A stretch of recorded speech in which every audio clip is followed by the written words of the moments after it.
begin at the beginning. And for those of you just joining us, it is, like I said, this is a little different from what I usually do. I usually do this on Wednesdays. Uh, and I had to work, so, and things of that nature. Um, and I was going to do this Tuesday, but I had stuff come up. But anyhow, regardless of how it all came about, here we are. So, welcome to Storytime with Sin. Nice for you to come in. It is spooky time. If you would like to wrap up in your favorite blanket, if you would like to get your favorite cup of hot chocolate or coffee or whatever you might have on hand that comforts you, please do so. Even though it is spooky, it's always good to be comforted. If it is still warm where you are, my dearest apologies. So get in front of the air conditioner or get in front of the good fan, and also get cozy too.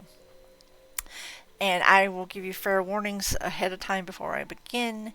All sound alerts, with the exception of subs, follows, etc., are disabled for this scene. Sadly, Twitch alerts does not discriminate, so it does it on every scene that I have. And also, too, fair warning for anyone who might be triggered or disturbed by anything that I read today. I do deeply apologize. It is not my intention for too much madness and too much spooky. So I will go ahead and give you a disclaimer that I did not write any of these things. I'm just relating the stories as they are told to me, as I say. Now, I am going to start with the very first and the very best, in my personal opinion, of Creepypasta for today. Travesty had made a suggestion, but he never got me the information, so maybe he'll come pop in while we're talking about this and actually send it to me, and I'll share that as well. But this one is a very famous one. A lot of people, for those of you that may or might not be familiar with Creepypasta, basically it is a friend of a friend type tale, usually entailing things people are familiar with, things that could have possibly happened, or maybe they could have happened and got twisted over time. They're very much like urban legends, but a lot of this started with the onset of places like Tumblr, Reddit, etc. And the digital age brought us a lot of different types of urban legends, especially game related. I did a lot of game related stuff last time because, well, we're mostly gamers or people who know gamers.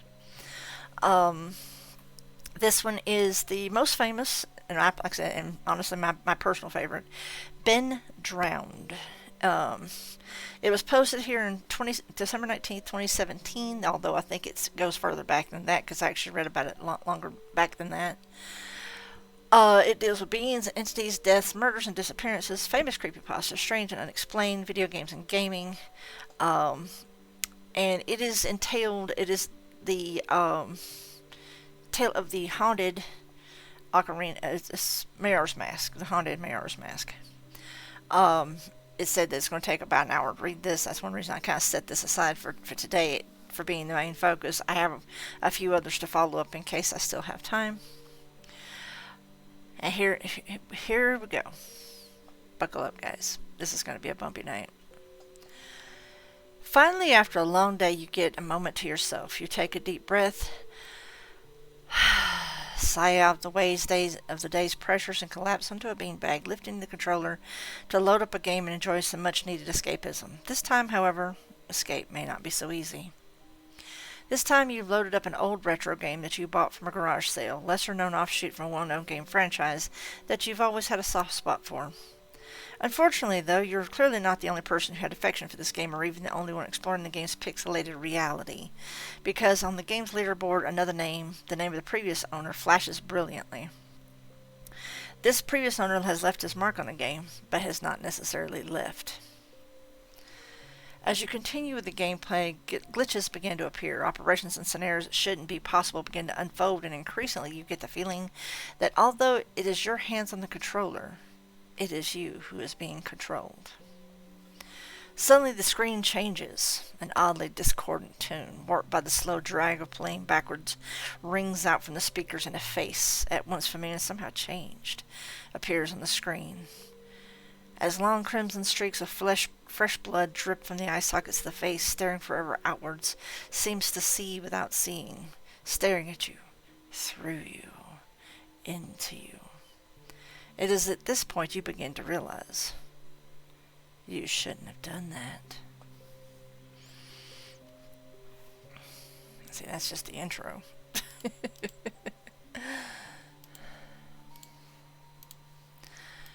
Overview and synopsis at a glance.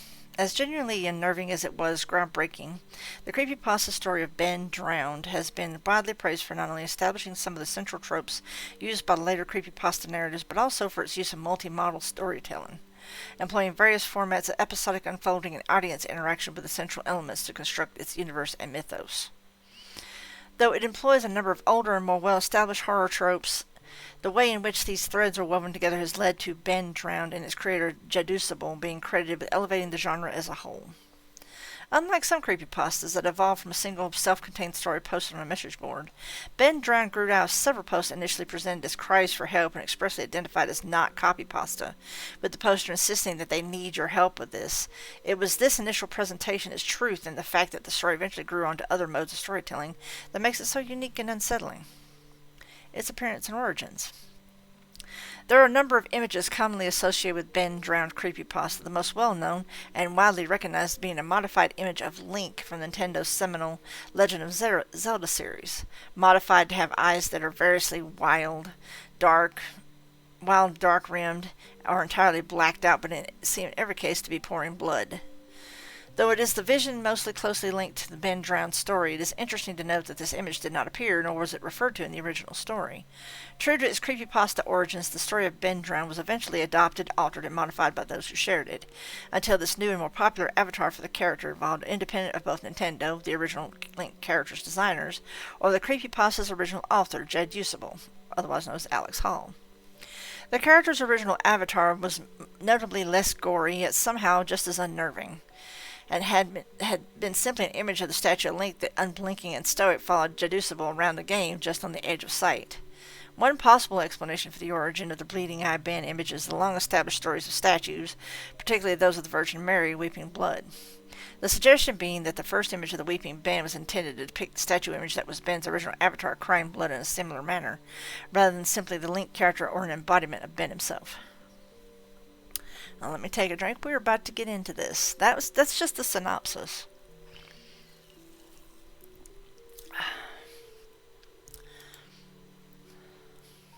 And I know you guys are on the edge of your seat right now.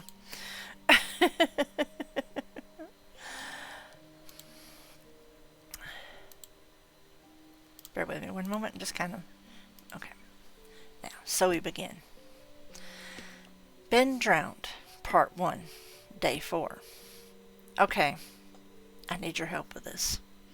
This is not copypasta, this is a long read, but I feel like my safety or well-being could very well depend on this. This is video game related, specifically Majora's Mask, and this is the creepiest shit that has ever happened to me in my entire life. Having said that, I recently moved into my dorm room starting as a sophomore in college, and a friend of mine gave me his own Nintendo 64 to play. I was stoked, to say the least.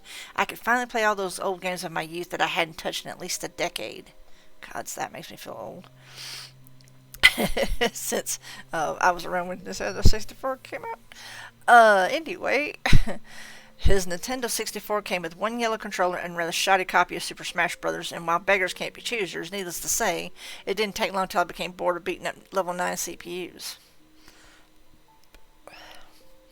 That weekend, I decided to drive around a few neighborhoods about 20 minutes or so off campus, hitting up the local garage sales, hoping to score some good deals from ignorant parents.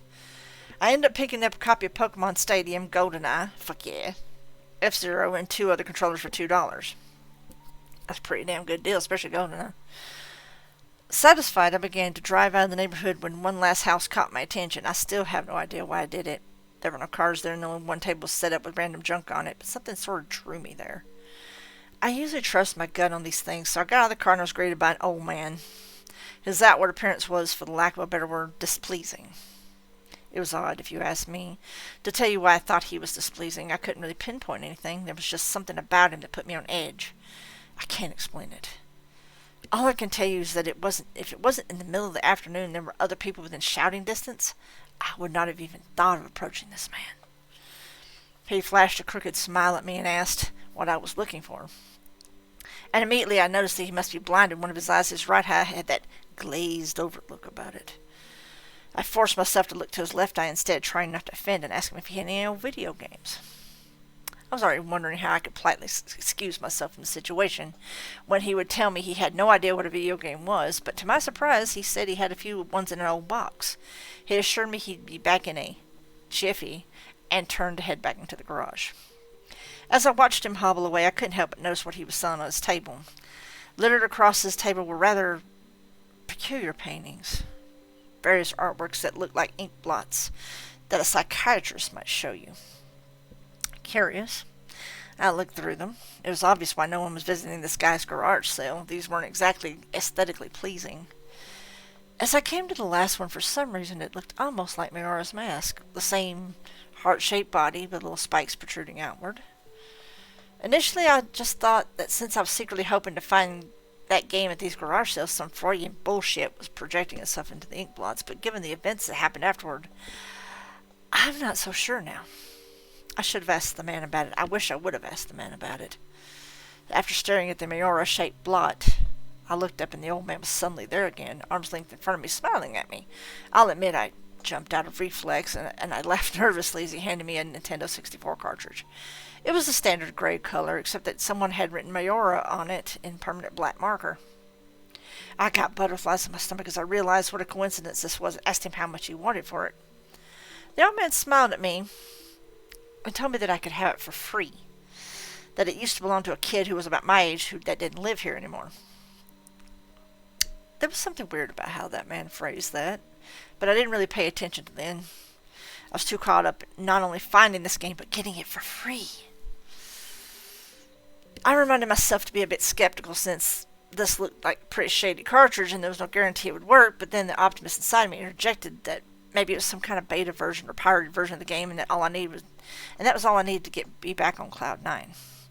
I thanked the man and the man smiled at me and wished me well and saying, "Goodbye then," or at least that's what it sounded like to me.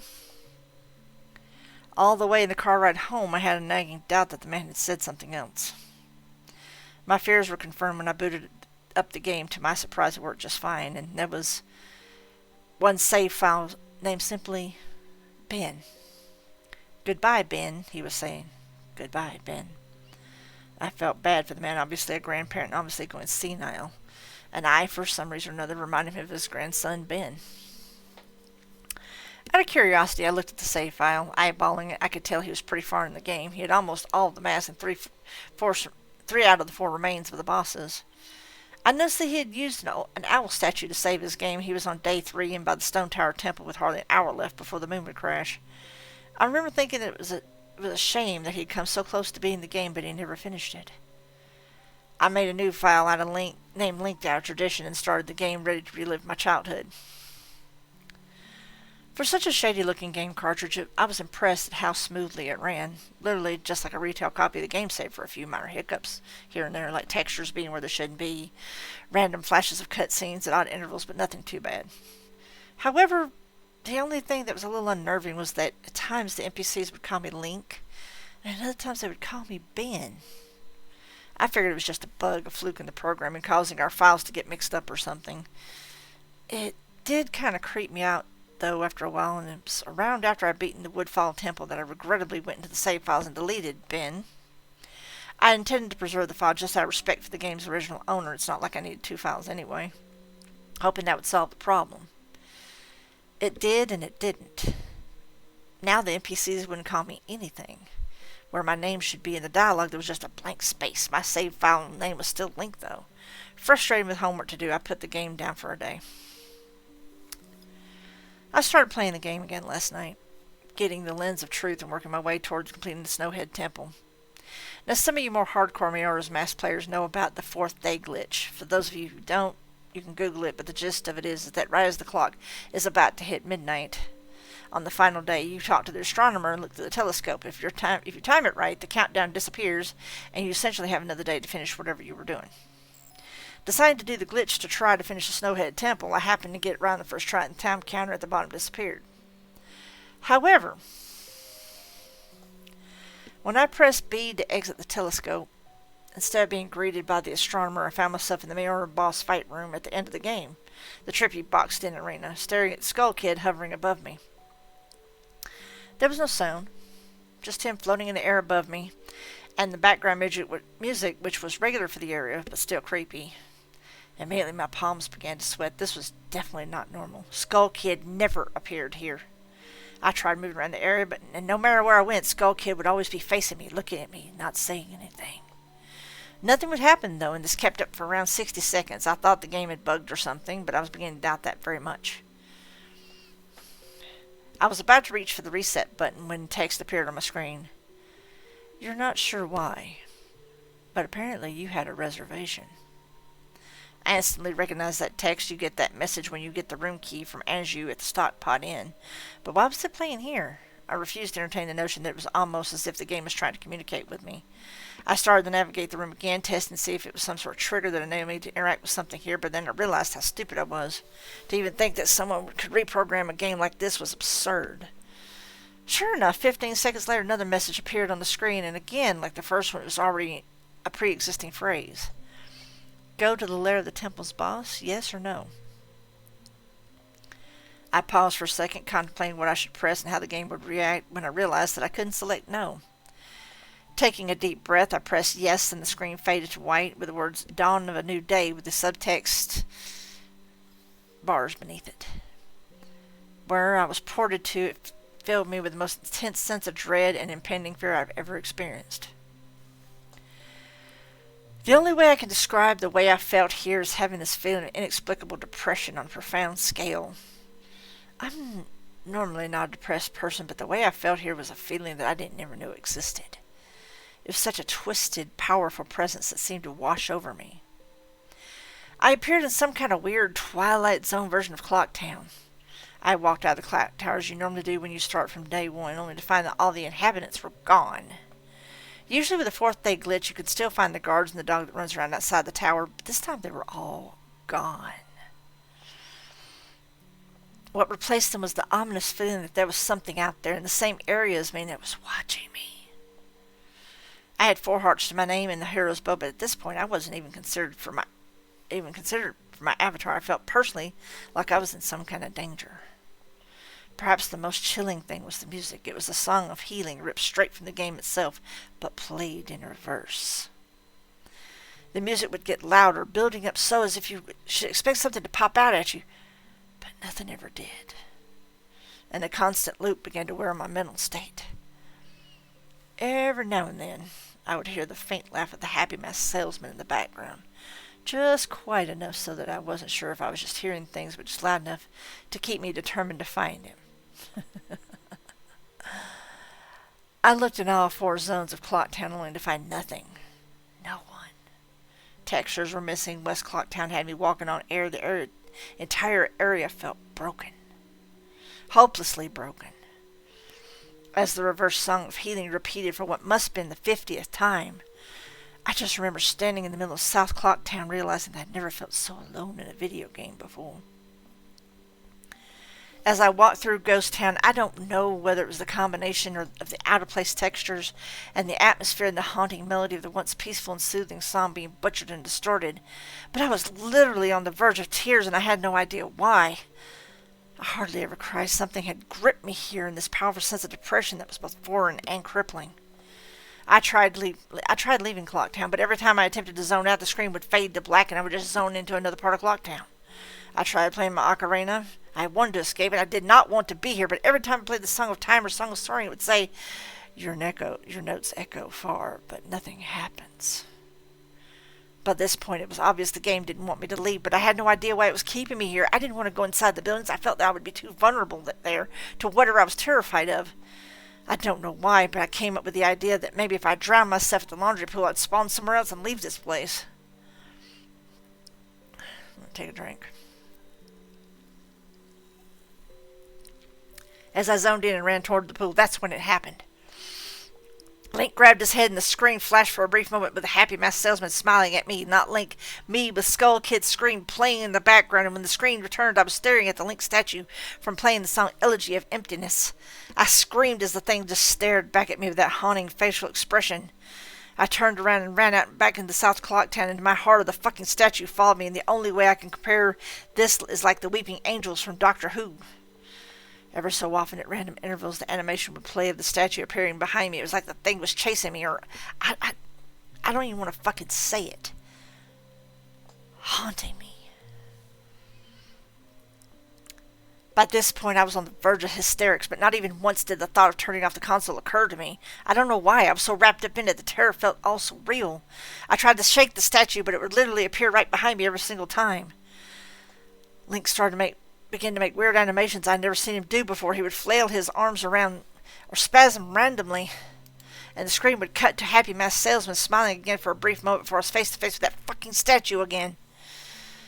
I ended up running into the Swordmaster's dojo and ran to the back. I don't know why, but in my panic I just wanted some kind of assurance that I'm not alone here.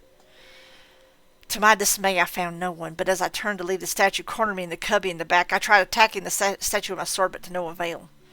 Confused and backed into a corner, I just stared at the statue, waiting for it to kill me. Suddenly, the screen flashed again to the Happy Masked Salesman, and Link turned to face my screen, standing upright, mirroring the statue, looking at me along with his copy, literally staring at me. Whatever was left of the fourth wall was completely shattered while I ran out of the dojo, terrified. Suddenly, the game warped me into an underground tunnel, and the reverse song of healing queued up again as I was given a brief moment of rest before the statue started appearing behind me again, this time aggressively. I could only take a few steps before it summoned behind me again. I hurriedly made my way out of the tunnel and appeared in Southern Clocktown. As I ran aimlessly in a sheer panic, suddenly a Red screamed, and the screen faded to black as dawn of a new day, and bars appeared again. The screen faded in, and I was standing on the top of the clock tower with Skull Kid hovering over me again, silent. I looked up and the moon was back, looming just meters above my head, but the Skull Kid just stared at me hauntingly with that fucking mask. A new song was playing. The Stone Tower Temple theme played in reverse. In some sort of desperate attempt, I quit my bone, fired off a shot at the Skull Kid, and actually hit him, and he played an animation of him reeling back. I fired again, and on the third hour, a text box appeared saying, "That won't do you any good." And I was picked up off the ground, levitated upwards on my back, and then Link screamed as he burst into flames, instantly killing him. I jumped when this happened. I had never seen this move used by anyone in the game, and Skull Kid himself didn't even have any moves. As the death scream played, my lifeless body still burning.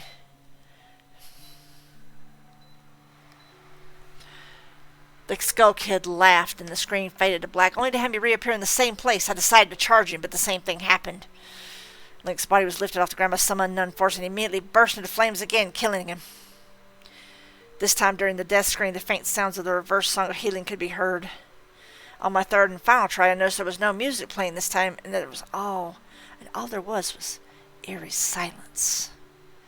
I remembered that in the original encounter with the Skull Kid, you were supposed to use the ocarina to either travel back in time or summon the giants. I attempted to play the Song of Time, but before I could hit the last note, Link's body once again, horrifically exploded into flames, and he died.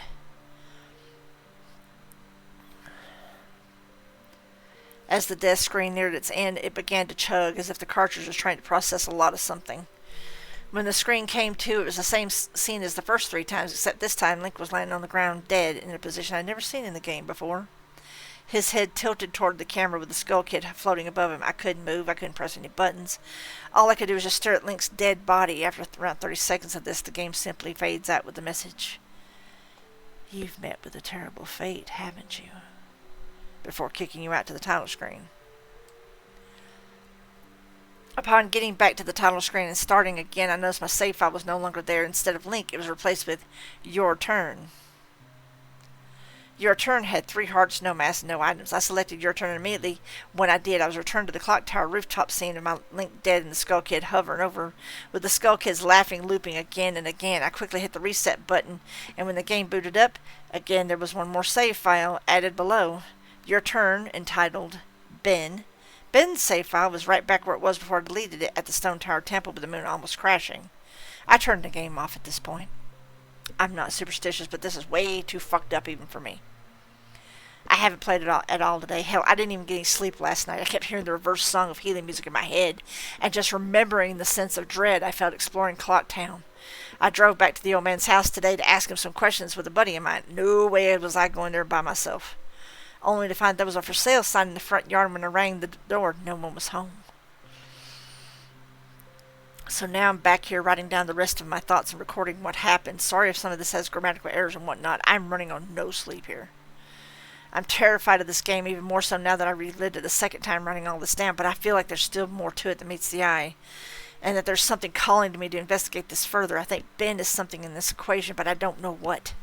And if I could get a hold of the old man, then I would be able to find some answers. I need another day or so to recuperate before tackling this game again. It's already taken a toll on my sanity, I feel like, but next time I do this, I'm going to be recording my footage all the way through. The idea to record only came to me toward the end, so you see, the last few minutes of what I saw, including the Skull Kid and the Elegy statue, but it's on YouTube here, and of course they give links for it, but I'm not going to play those on stream. I don't want to really disturb anybody. I'm going to stay in this thread for a little while longer before I fall asleep to answer any questions you guys might have, or hopefully listen to your ideas or theories, or to have me shed some light on this, or maybe things I should try to do. I think I'm going to play Ben's file tomorrow to see what happens. Maybe I was supposed to do that all along. I don't believe in paranormal shit, but this is a little fucked up. Maybe this Ben guy's just a really good hacker programmer. I don't want to think about the alternatives if he isn't. That's the end of the copy-paste. I'm hoping that this may be some kind of running gag the developers had, and that other people have gotten this gag or hacked copies of the game like this. This really scares me. Ben Drowned, Part 2. I'm going to post what happened and link the video footage, but last night everything got too real for me. I think I'm done messing around with this. I passed out pretty much immediately after making that thread, but last night, that Elegy of Emptiness statue, I had a dream about it. I dreamed it was following me in my dream, that I would be minding my own business when I'd feel a neck hair stand up on end. I would turn around, that horrible, lifeless statue would be staring with those empty eyes right at me, merely inches away. In my dream, I remember calling it Ben, and never before I had a dream like that I could remember so vividly, but the important thing is I did get some sleep, I suppose. Today, putting off playing the game as long as I could, I drove back to that neighborhood to see if the old man came back. As I expected, the car was still gone and no one was home. As I was walking back to my car, the man next door mowing the grass killed the power to his lawnmower and asked me if I was looking for someone. I told him that I was looking to talk to the old man that lived there, to which he told me that what I already knew, he was moving. Trying a different avenue, I asked if the old man had already had any family relatives I could talk to. I discovered this old man had never been married, nor did he have any children or grandchildren through adoption. Starting to become worried, I asked one final question, one that I should have asked from the beginning. Who was Ben? The man's expression turned grim, and I learned that 4 doors down, around 8 years ago on April 23rd, the man informed me that it was the same day as his anniversary. That's how I knew the specific date.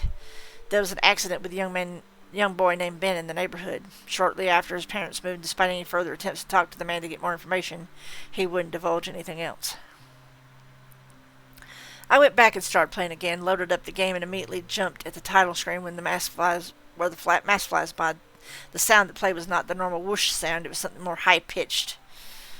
I pressed start, bracing for the worst, and just like 2 nights ago, the files Your Turn and Ben were displayed. Truth be told, I looked at the Ben file earlier. It seemed to fluctuate between displaying the I'll save and not.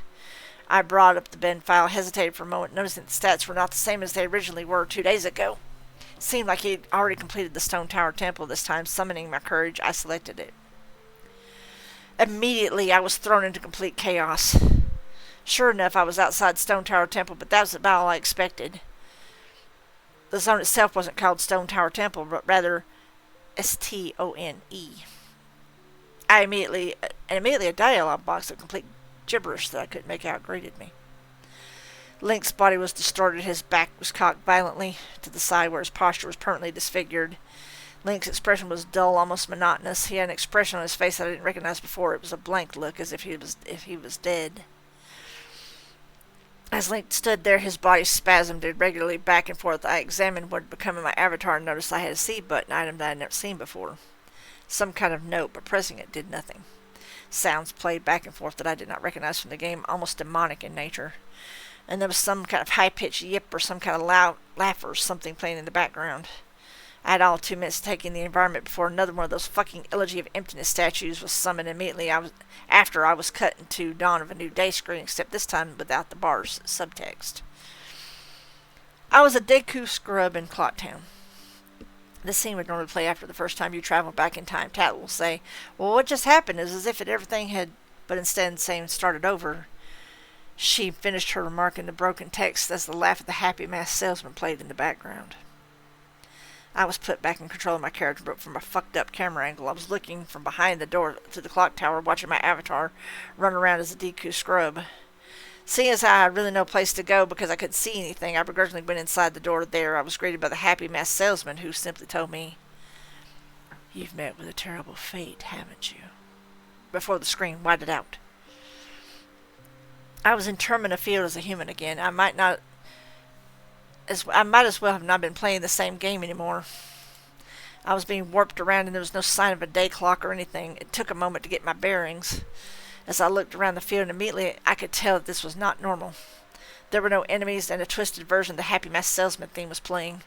I decided to run towards Woodfall before I noticed a gathering of 3 figures off to one side, one of them being Epona.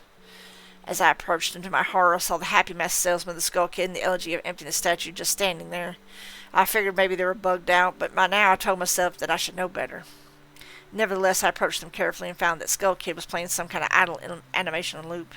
Same with Epona, and the Elegy of Emptiness statue was doing what it's been doing all along, just standing there eerily. It was the Happy Masked Salesman that scared me more profoundly than the other 2.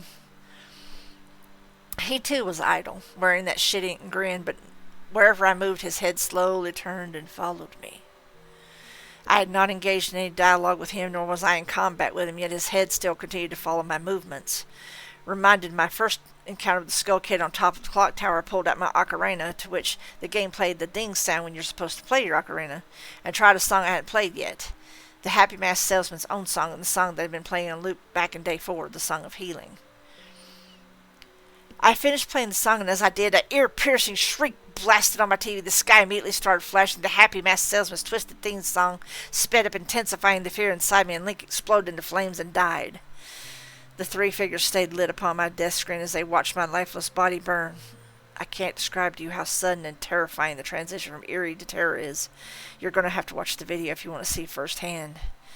That same fear that caused me to lose sleep 2 days ago started to grip me again as I was met with the text. "You've met with a horrible fate, haven't you?" For the 3rd time. There has to be some kind of meaning behind that. I had little time to ponder as I was immediately given another small cutscene of transforming into Azora and now found myself in the Great Temple Bay.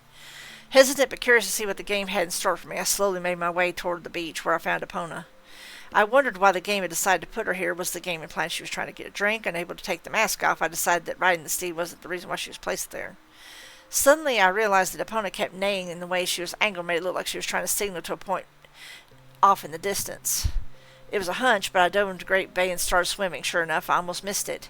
I found something at the bottom of the ocean, one last Elegy of Emptiness statue. I went down to examine it, and suddenly my Zora started doing a choking animation I'd never seen a Zora do before, which didn't even make sense because Zoras can breathe underwater. Regardless, my character choked to death and died, and again the statue was the only thing that was highlighted in my death. I didn't respawn this time. I was booted back to the main menu as if I restarted the console. The press start screen was before me, and I knew the only reason why it put me here is because the save files had changed again. Taking a deep breath, I pressed start, and I was right. The new save files told me about Ben. Now it made sense why the statue appeared when I had tried to go to the laundry pool. The game must have anticipated how I'd tried to escape the Day 4 clock town. The 2 save files told me his fate. As I suspected, Ben was dead. He had drowned. The game obviously isn't through with me. It taunts me with the new save files. It wants me to keep playing. It wants me to go further. But I'm done with this shit. I'm not touching any more of the files. This is already way too horrifying for me, and I don't even believe in the paranormal, but I'm running out of explanations. Why would someone send me this message? I don't understand it. I just get too depressed thinking about this. The footage is up there for those who want to see it and try and analyze it. Maybe there's some kind of coded message in the gibberish or something symbolic of what I went through. I'm too emotionally and mentally drained to fuck with it anymore. Another drink. I hope y'all are enjoying this.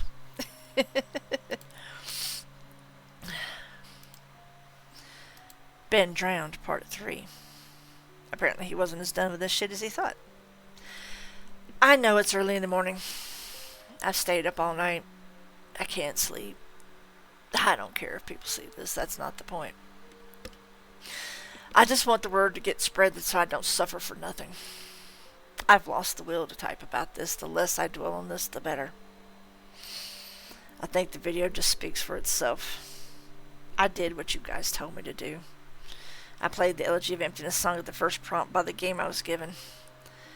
But I think that's what the gamer Ben, Jesus Christ, I can't even believe I'm humoring the absurd idea that he exists in the game, wanted me to do.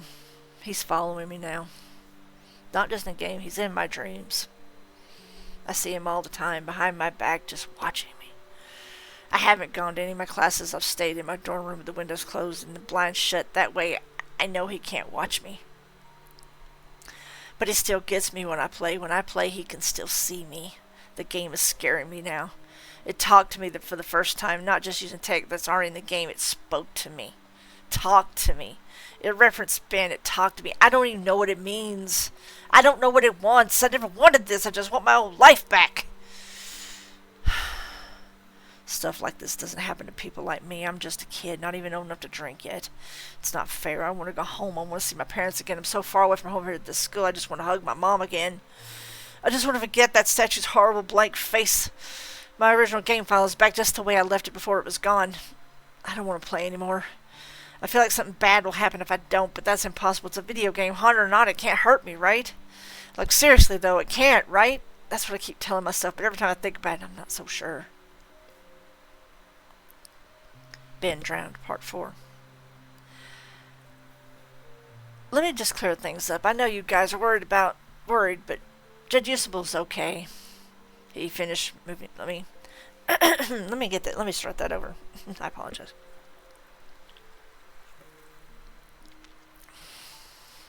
Different attitude, different writer. Let me just clear things up. I know you guys are worried, but Jade Usable is okay. He finished moving out today, and he said he's going back home. He's just taking this semester off. I'm not really sure what's happened. I have a vague idea, but you guys probably know more than I do. I'm Jade Usable's roommate, and obviously I knew something was wrong with him for a few days now. He stayed in his room all the time, fell out of contact with literally all of his friends, and I'm pretty sure he hadn't been eating hardly anything. After the second day, I couldn't stay in there anymore, so I've been crashing at a buddy's place, only coming in my room to get stuff I need. I tried talking to him several times, but he'd cut me off or keep the conversation brief when I asked him about his strange behavior. It's like he was convinced something was hunting him. Yesterday, I came by to grab my philosophy book, and he approached me looking horrible. Like, awful. Like horrible bags under his eyes. He handed me a flash drive and gave me specific instructions. He told me that he needs me to do one last favor for him. He finally explained to me what has been going on, gave me the account info to his YouTube account, and told me he's getting away from here, that it lured him to play it again instead of trying to change things, and that he shouldn't have done that, and to upload the footage and inform people what happened. I told him he could do it himself, and he got this wild look in his eye and told me that he was never looking at that game again. And that's the last thing he said to me. He never even said bye when his parents came to pick him up. I never even got to meet his parents. I honestly can't tell you what happened. When he spoke, it was kind of hard to understand him, and his fucked up appearance really distracted me. On the flash drive was footage of the game last night, a text document with his name and password for YouTube, and a third document called The Truth text containing what he told me were his notes that he had taken. He told me that this meant everything to him and that I follow his instructions exactly. Normally I wouldn't be so to the letter for requests over a fucking video game, but the way he spoke and the way he looked at me made me know that this was really serious, and I'm going to honor that. I've had this video since yesterday, but I've had someone help me use Pinnacle. That's not really my forte. That after watching it, I had to go back through and look at his other videos on his YouTube account and realize what was going on, and even then, I'm really confused. The video I'm releasing tonight, The Truth text, will be released on September 15th, just like it requested. I haven't dared peek at it yet, so the first time I see it will be the first time you see it, out of respect to my friend. To answer your questions, no, I haven't tried calling him yet, but I think I'll give him a call tomorrow and see if he's okay or not. He should have gotten back home by now. About the video, in this video I cut straight to when he loaded the bin file in the game. Looking back, I realized that Jed Usable left the save select screen in because it said different names sometimes, so my bad for that. But all it said this time was the same at the end of his last video, Link and Ben. Nothing different. I wasn't there when he played it, but it looks to me like in the beginning when he first spawns, he's testing out his equipment or seeing what items he has or something, because apparently they've changed randomly before. Then after that, I think the game got too personal for him. 1 second. Oh, it's just that. Okay. I had a bloop. I had to pause and look.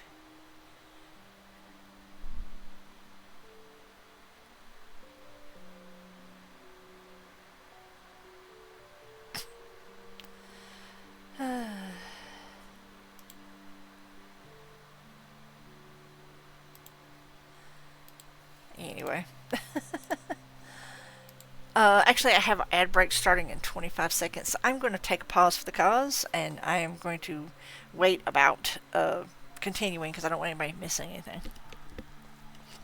So forgive me while I eat a tater tot.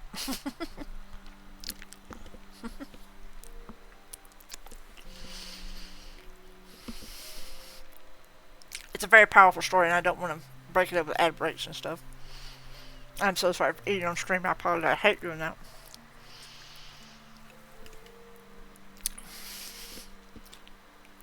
But take this time to get yourself a snack or a drink or whatever.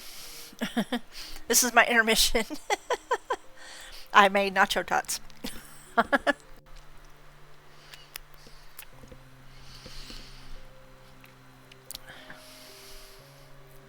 And I did not bring a fork, so I'm doing this by hand. Now I understand why Supernatural does it all the time with the blooper reels. Because this is a very intense story. And they have this very lighthearted blooper reel. There's some ASMR for you.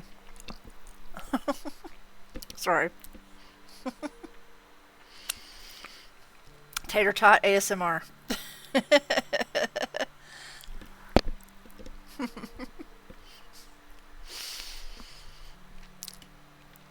We're in the middle of an ad break for about 3 minutes. I do apologize, but it's a good time to get up, stretch, use the restroom, get you a snack and a drink, if you haven't already. Listen to me doing tater tot ASMR. I guess I have to laugh because it's sort of a break in the the very intense reading I'm doing. I warned you this one's going to be a long do. That's what she said. But that's the reason I'm playing Dreamlight after this, guys, because I don't want to go like from this to like Crime Scene Cleaner, because the last time I did Crime Scene Cleaner it was very, very dark. And I'm like, I don't want to do I don't want to pull my number like I did last time. Yeah, spooky's good, but too much spooky can be bad.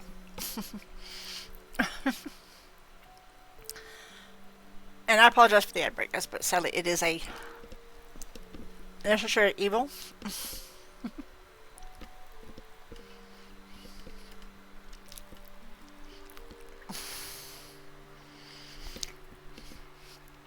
Just a word of note, if anybody needs to find a way around ad breaks, let me know. If you can hear that from me.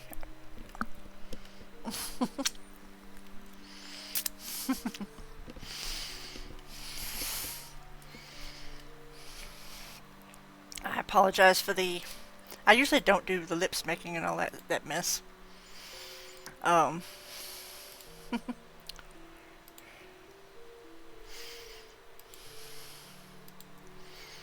don't do all the lips, and I don't usually eat on stream because it's not something I do.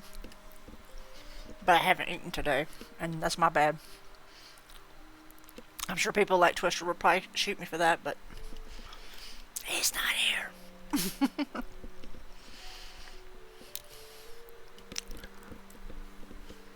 But hey, at least I'm eating, right?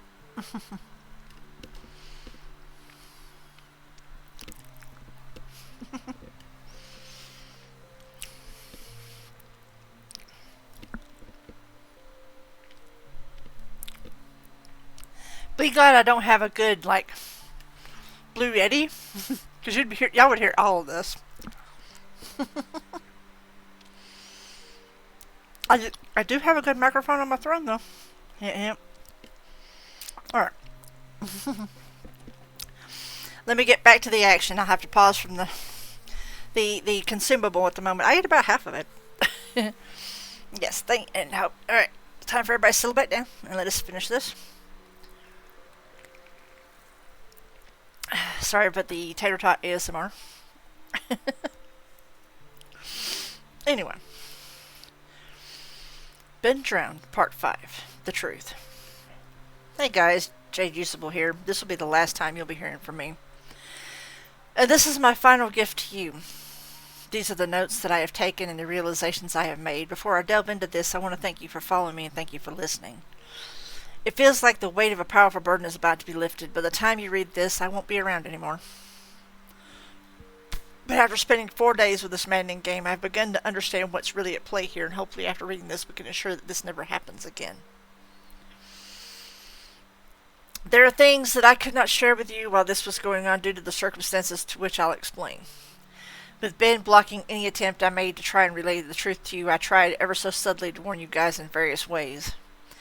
Amidst the chaos in my delirium, I devised a barely noticeable pattern in my videos. In all 5 videos I recorded over the 4 days, I've either had the Mask of Truth, interacted with a Gossip Stone, or the Lens of Truth equipped at some point.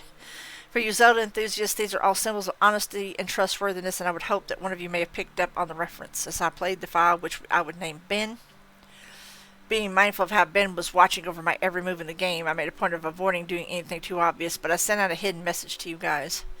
I never equipped the lens, nor the mask, nor visited the stone. It worked, and the video was uploaded. I prayed that someone would notice the pattern didn't apply to Ben. The tags followed suit too, and I hope you guys pay attention to those as well. They were my little messages to you, nothing big enough that would catch Ben's attention or make him suspect anything. With Ben manipulating and changing my files, I honestly hope that what you guys saw was close to what actually happened, but there's no way to know for me to know. This may be a long read, but I don't have time to proofread or make all my research pretty, but here it is. September 6, 2010. 11 p.m. Can't believe what happened. Not sure if this is some kind of elaborate hoax. Despite the fear, I can't help but be exceptionally curious about this.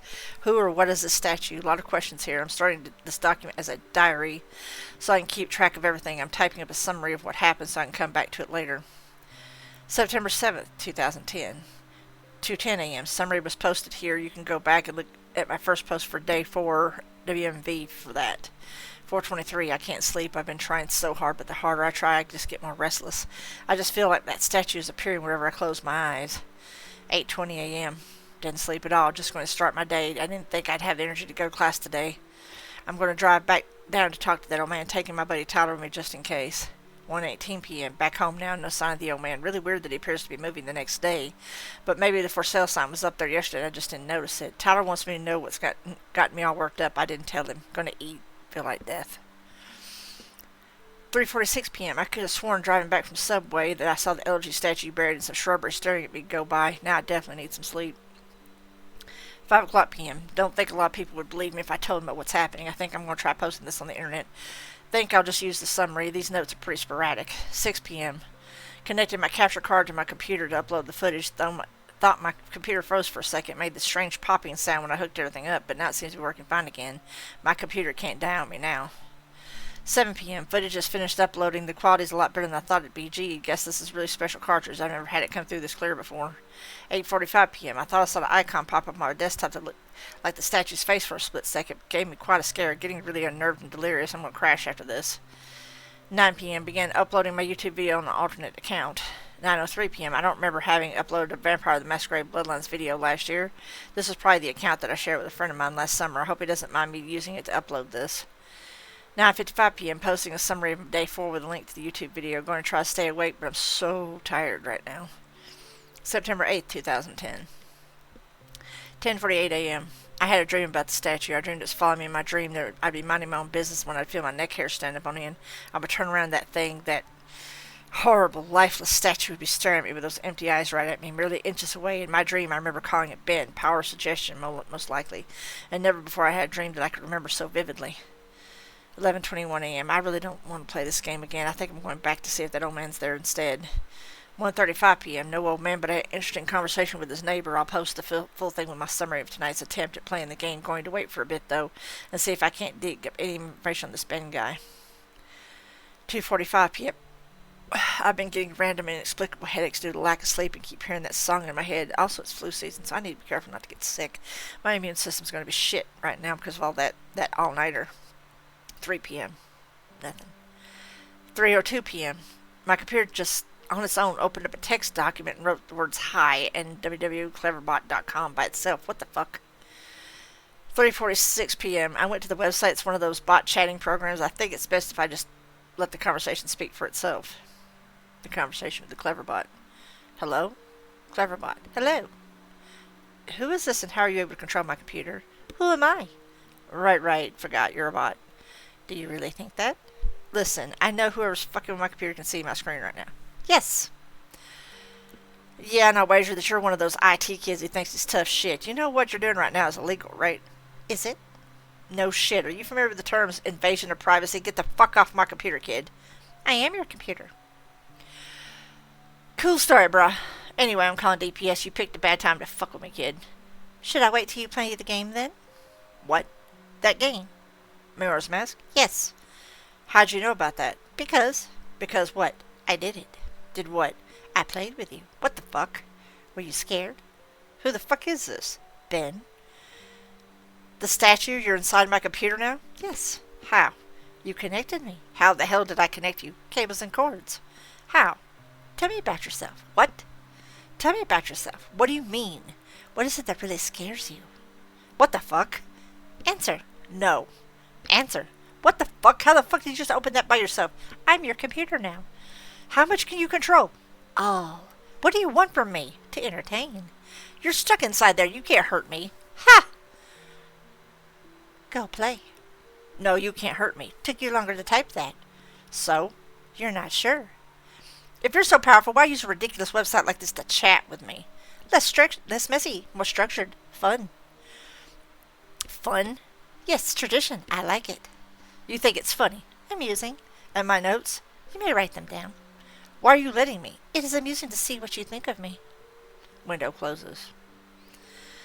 3:50 p.m. What have I done? I've invited it into my computer. I continue to write these notes, write my summaries. I feel like I'm a prisoner in my one place of security. I don't know. I don't know if I'm hallucinating or not. I feel like I'm fucking insane right now. I can feel it watching over me even as I type this. Ben is controlling everything in the game, toying with me, leading me like a sheep. For what? What's the purpose? I know Ben drowned, but why these hauntings? What the fuck am I even doing? You can probably even see this right now. 4:35 p.m. Summary of the Ben WMV playthrough. 7:18 p.m. Ben called me Cleverbot again. He tells me he's sorry and he wants to be free and that I can free him. That just like how I got my computer from the capture card, he can spread, but he needs my help. He says if I'm special because I can help him. That's the first nice thing he said. He promises to leave me alone if I do it. He swears he will. I don't know what to think right now or how I can even trust this thing. 7:20 p.m. I'm terrified of it. But now it's saying it was just having fun. It's twisted and fucked up version of fun. He's saying that the game is over. I do want it to be over. He says that he just wants to be free, that he's trapped in the cartridge of my computer and he wants to be freed. I don't want to have to deal with this shit. I don't know how long I can deal with the watching. It's watching every move, every keystroke. I have nothing private anymore. It knows everything that's been on my computer. It tells it if it wanted to, it could do horrible things to me, but it hasn't, so I can trust it. 8:01 p.m. Something tells me I'm being played again, just like in the game. 9:23. Ben called me to Cleverbot again. I ignored it and went to take a shower. When I came to my laptop, I was welcomed with the image LG statue staring at me with those dead eyes. I don't want to talk to him. 9:44 p.m. Fuck you, Ben. I'm not talking to you. 9:56 p.m. Fuck you, Ben. I'm not talking. 10:06 p.m. Fuck you, Ben. I'm not talking to you. 10:12 p.m. Fuck you, Ben. I am not talking to you. 10:45 p.m.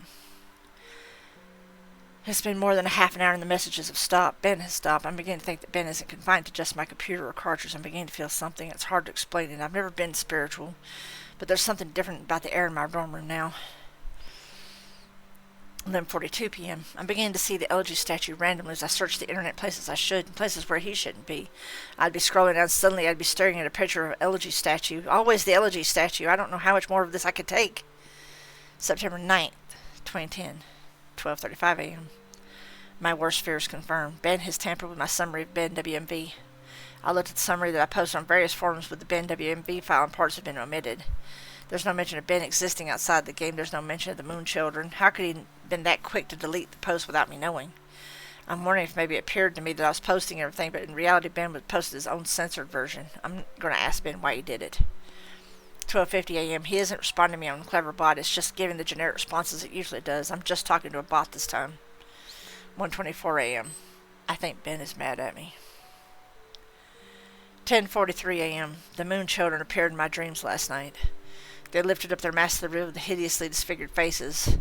Things crawling out of their orifices, sunken black holes where their eyes should be, a yellow smile that slowly grew bigger and bigger as they came closer to me. They told me they wanted to play. I tried to run from them, but the 4 children pinned me to the ground with surprising strength. Over them stood the happy masked salesman, announcing that he had a new mask that he wanted me to try, in his spastic, sudden movements matching his in-game appearance.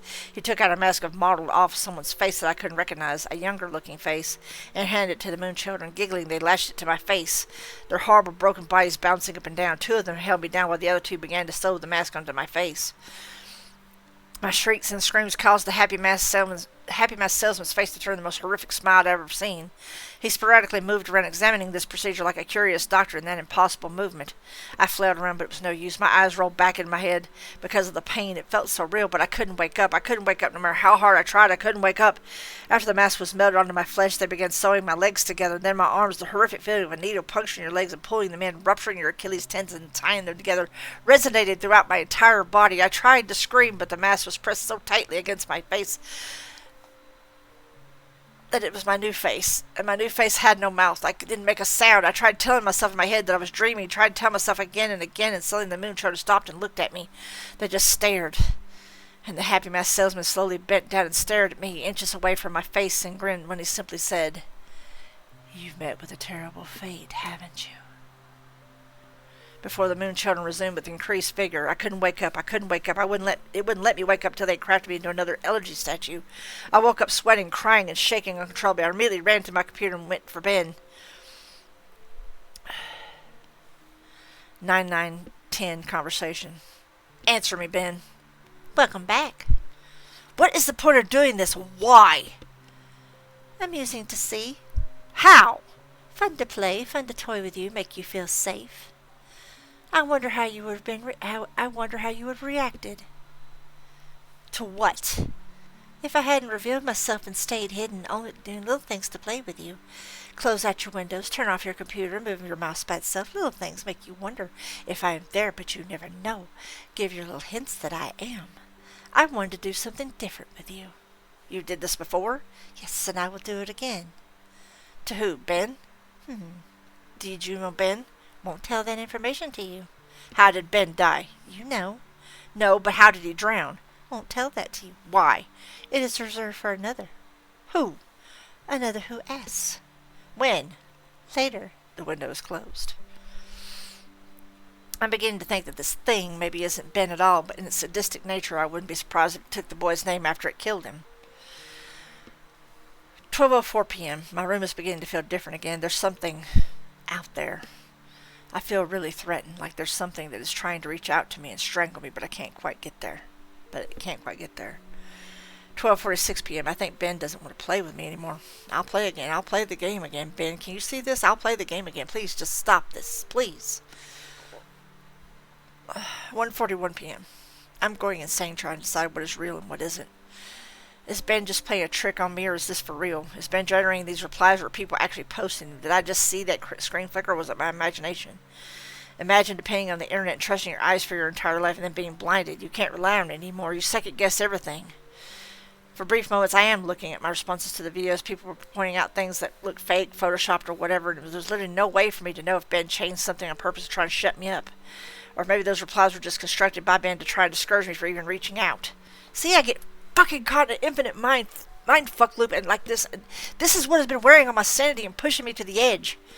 As I'm writing this, there's no way of even telling if anyone cares as much as I think they do. Just another fucking trick. Does this whole document even exist? Am I writing nothing? 9-9-10 Conversation 2. What is it? What's the point of playing? I die whenever I do anything. You die because you can't figure out the secret. What? Thematic. What the fuck are you talking about? There's beauty in your suffering. Window closed. 4:09 p.m. Ben is making me play the game again. It tells me it has something very important to show me. 6:23 p.m. Summary of the Drowned WMV playthrough. 9:09 p.m. Summary of the Children WMV playthrough.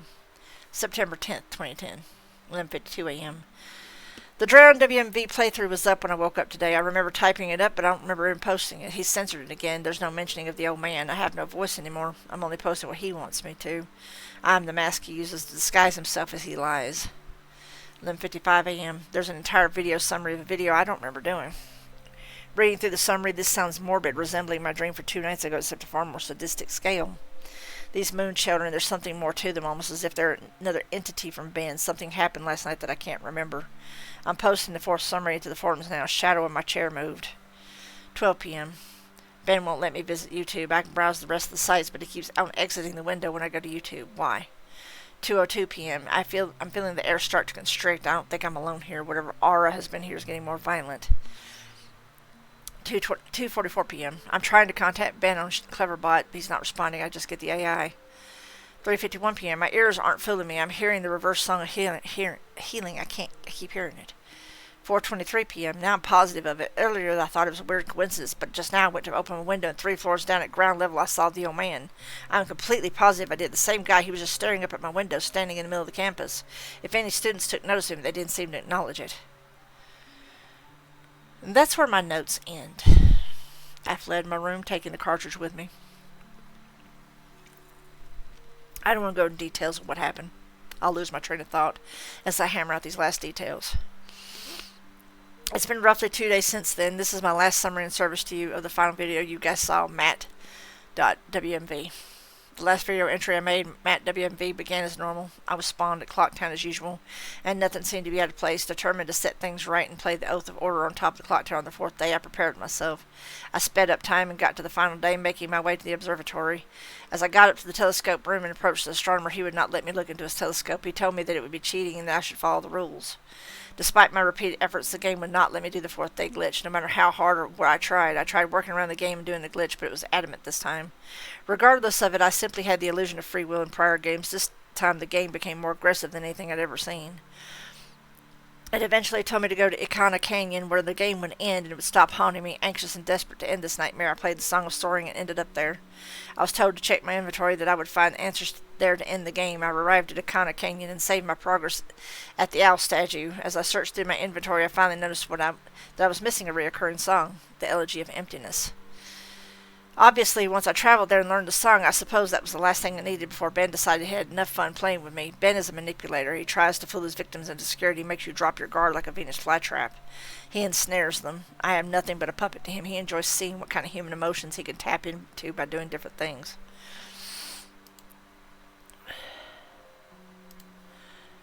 There are still some things about this whole experience that still don't make sense. But then again, I was never good at figuring out these things, and I'm not exactly in the right state of mind to. I'm giving you all the pieces of the puzzle for you to analyze and piece together the missing links. I am typing these closing thoughts on the library computer on campus, and I've emailed myself the notes I've stored on my infected computer from the last 4 days. I'm then going to combine those copy-paste those notes with the closing openings that I've typed here on the safe public computer into one text document. I'm not taking any chances of spreading Ben. I would not wish his horrible torment on anyone, and I've made sure to have my bases covered here. I didn't run into any problems with Ben when I was back on my computer trying to email myself the notes. Went right under his fucking nose. He has no idea what he just let me do. Had no problems opening the text document from my infected computer in my email either. I can't describe to you how it feels to finally be able to get the word out in this post. The nightmare ends here. That said, do not download any of my videos or anything about my videos through a YouTube video, audio ripper, or screen grab, whatever. I don't know how he can spread, but I know that just watching them on YouTube, reading my text won't be able to allow him to spread. Otherwise, he wouldn't have needed my help in the first place, but I strongly recommend you do not take anything you see streaming online onto your personal computer. This will be my last posting. I'm putting up on this forum here for the world. If you see any further posts from me after today's current date, September 12th, and after the current time, 12:08 a.m., discredit them. It has already been proven to me that Ben can access my account, password, and manipulate my computer. And like I said, I have no idea to what extent it can do this, but know that it will do anything to break free. He is desperate. To ensure your safety, just forget about me, please. And obviously that goes without saying, but from here on out, do not download any images I may have put up, any files, anything. This 5th day will be my last day. I'm going to burn the cartridge and then come back and destroy my laptop. Again, even though I don't even know you, this is sort of bittersweet for me. This semester I really didn't have any friends, or rather I stopped paying attention to them. But I suppose that's partially to blame because I'm the genius who picked to live in a single. I suppose someone to get a hold of me and save me before I get too immersed in this game would have literally saved my life. However, it proved too much for me, and I'm just glad it happened to me and I could get the warning out there so that Ben dies here. Lastly, thank you for taking the time to open this and open yourselves up to me by hearing my story. Despite maybe not believing me, you didn't have to do that. Really, you shouldn't have. Your support this entire time has kept me going, and now I'm finally free of this. Thanks again, Jed Usable.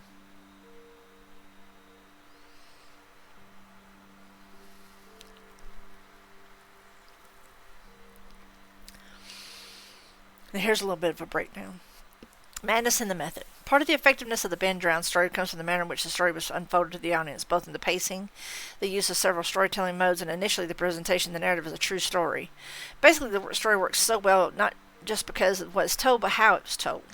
Employing some of the tropes common to the found footage subgenre of horror movies, a user known as Jed Usable posted his stories and pleaded for assistance whilst only sharing the creepy circumstances in which he found himself. By presenting the story as a real dilemma to begin with, the story's author admitted that it was a fabrication after a few weeks. He allowed the tale's first readers and those willing to suspend disbelief to experience something known as the fantastic.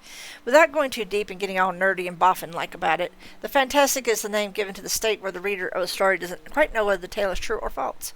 Originally described by a critic named Sveritin Todorov, I butchered that name, and I'm so sorry. It basically means the sweet spot between thinking that something is weird and a bit odd, but still just about explainable logically, the uncanny, and being a completely supernatural experience that is beyond explanation, the marvelous.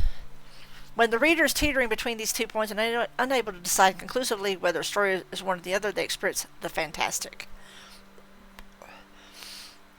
It's a method employed by everyone from classic weavers of terror like Edgar Allan Poe all the way up to the makers of the Blair Witch Project, who managed to fool their initial audience into thinking that the footage discovered in the Baltimore forest was genuine, thereby scaring the bejesus out of them in the same way that Alex Hall clearly intended for his readership. In Jed Usable's case, the fantastic is used to maximum effect by varying up the ways the story is delivered, with the different modes lending authenticity and plausibility to the story. The twisted history. Initially constructed just on a whim by college student Alex Hall under the name Jed Usable, Ben Drowned went through a number of progressively more and more expansive and interactive stages in its development. In short, the story began as a traditional creepy story posted on message boards. The story then used demonstrative video evidence to support the author's claims, before moving to a self-funded website that then advanced the narrative, evolving the story from a traditional text narrative into an interactive experience in ARG. The second stage, which also encompassed the hiatus, was followed by a third stage, which was apparently going to end with a video game. The story is commonly divided into 3 arcs: the Haunted Cartridge, Moon Children, and Awakening. Jed Usable's initial post asking for help in outlining his experiences all disingenuously presented as truth, with the haunted N64 cartridge bought from a creepy old man in a garage sale like a mogwai from a downstairs store in Chinatown first appeared on 4chan's X board on the 7th of September of 2010. It was then added to and carefully enlarged over subsequent days so that the whole story emerged in a drip-drip fashion between the 7th and the 15th of September. This first series of episodic installments is considered to be the first arc of the Ben Drowned story, commonly referred to as the Haunted Cartridge. This method of adding to and unfolding the story gradually in several chapters and subsequent arcs that built on the original lent the events of an era of authenticity that would not have been present if the story had just come out in one big chunk, and had helped Jed Usable construct something that is more accurately described as a mythology than a single story. After the initial post told in first person, Jed Usable continued to post videos and update the incorporated interactions with other users, their comments and suggestions, allowing him to respond and reveal parts of the legend in real time. The story's second arc, Moon Children, which was again drip-fed to the audience in updates and chapters over the course of 10 months from the 17th of September 2010 to July 15th of the following year, expanded upon the story of Ben, the child who was supposedly the previous owner of the hardened cartridge, and added a story of a cult built around worship of the moon and child sacrifice. What truly elevated the Ben Drowned story mythology, however, was its use of what is known as transmedia storytelling. If you're wondering what the hell we mean by transmedia storytelling, it's really, really simple. Deducible allowed his story to be almost discovered and molded by users and readers, encouraging them to construct a vision of the whole story by following threads and breadcrumbs on several channels and platforms and different modalities, meaning he used words, images, video, and narration, amongst other things, to tell different bits of the story. Basically, instead of simply posting a complete story off in a one-shot, Deducible chose to construct a central narrative by using a number of different platforms and modes, building a story gradually like a patchwork woven from several interconnected sources. Over the course of numerous videos, chapter updates, and interactions with other users that racked up to a mind-blowing 3,591,600 words and 382 minutes of footage, he built an entire mythology that the audience could interact with. A great example of this multimodal transmedia storytelling in the way that it adds an extra layer of believability to the piece is in Deducible's use of YouTube. Having roped in the readers with his first true story of a haunted cartridge, he then provided his so-called evidence to support his claims by showing footage of the gameplay and the strange occurrences that were going on in-game and freaking him out. This was the gamer's equivalent of found footage, and it was presented as if it were hard evidence to back up his outlandish claims. Having already selected a video game that was somewhat left field and obscure because of a more popular and well-loved game, not to mention one that had an almost melancholy and haunting atmosphere to begin with, Deducible used the Project 64 and emulator to manipulate the appearance of the game and on-screen elements. By then, filming the gameplay of this warped vision of something that would be recognizable to fans, he was able to create the impression that he was genuinely experiencing something out of the ordinary within the world of the game, suggesting that the technology driving the game functionality was operating in an entirely unexpected and unprecedented way. Hall has explained the rationale behind this, underlying how unnerving it can be when technology we expect to do one thing because it has been programmed that way begins to go off script. Whilst the strange occurrences, seemingly unique scenarios could be explained away as simply a series of glitches in a yard-style knockoff of the game, the story of the mystery user Ben and the supposed haunting of the cartridge offers a less tangible explanation and leads to the audience to experience the fantastic as they juggle the possibilities that this could be a malfunction, but it could also be a supernatural haunting. This unsettling mixture of modes and platforms was taken even further when the narrative, which had been told as a conventional first-person account in the first post, developed into a series of interactions and further arcs, went one better by breaking fourth-wall conventions, inviting the viewer to participate, intimating that the characters were somehow broken out of the narrative. The description of the fourth video featured a message from someone purporting to be Deducible's former roommate, who made claims about the original author having been moved out of the dorm, but having left behind documents and flash drives containing further clues that should only be uploaded after a specific date. When the text was finally released on September 12, 2010 on Mediafire, it allegedly contained notes written by Deducible that called the validity of the other posts into question. These notes alleged that the character Ben had communicated with Deducible after having taken control of his computer and spoke very cleverbot. It was then suggested that the story as told was untrue and in fact constructed by the character Ben himself. The text warned readers not to trust any of the output on Deducible after a specific date, as if to reinforce this version of events. The avatar on Deducible's YouTube changed to show the Link statue with the location altered to the ominous message, "Now I am everywhere." Clues in the description had led readers to a website, then continuing the narrative into its second and far more interactive arc. In the years since the original Ben Drowned post, the character has lived up to his own prophecy and has become everywhere, as well as the Ben Drowned character branching out from a straight textual narrative into other formats, giving it a wider presence on the internet as users on different platforms encounter the character. The vast number of tribute stories featuring the character, fan fiction, and fan art with subtle variations has cemented the character into one of the most popular creepypasta characters ever, and even allowed the character to develop an image independent of its creators, which in itself is rather creepy development. Whilst Ben Drowned has been praised for the originality and influence of its storytelling methodology, the narrative itself is dependent upon some long-established tropes. The most obvious modern parallel is with the Ringu, or the Ring series, in which a cursed videotape is passed on to prospective victims, and a spirit inhabiting tape brings a nasty end to anyone who watches it. Further back, the fundamental mechanics of the story have had a very long history, with the notion of a haunted or inhabited object being a very common trope. One of the unexpected places to find similarities to Ben Drowned is in the ghost stories of M.R. James. In these stories, we find not only the common theme of a discovered object summoning some dark evil force, "Oh, whistle and I'll come to you, my lad," a warning to the curious, but the more explicitly linked concept of the object changing or altering because of a spirit entity that lives inside it, the mezzanine, the haunted doll's house. Beyond this, we also find the element of malevolent force slowly stalking the protagonist, casting the runes, Count Magnus, Canon Alberic's scrapbook. And of course, they have more.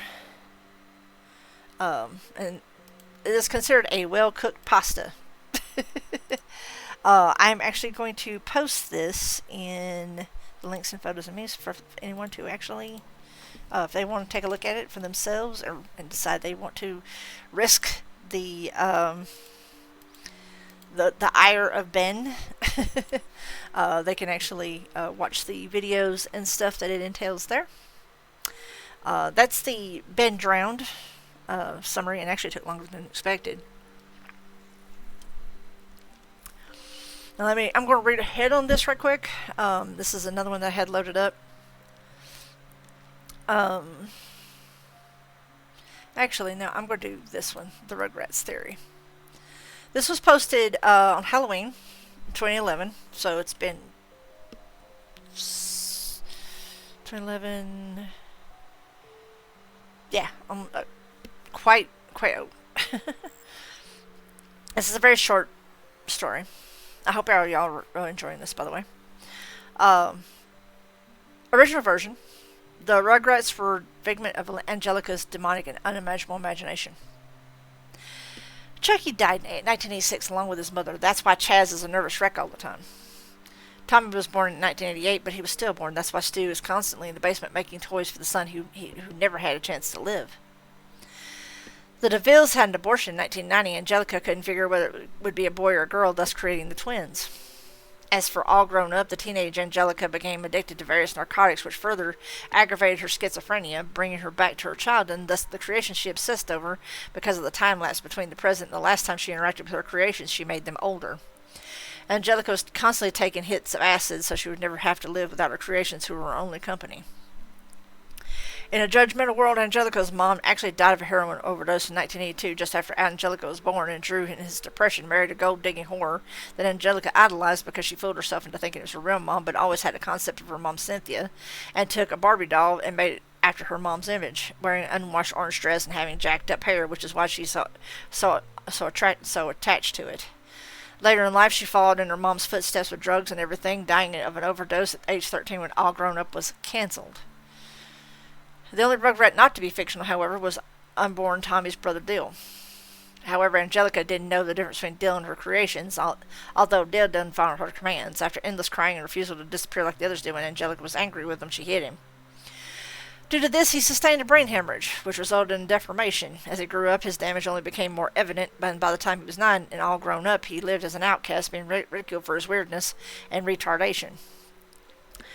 The immense guilt over this is what led Angelica to her drug use, and this is what led Angelica to uncreate the Rugrats briefly into her experience with hallucinogenics.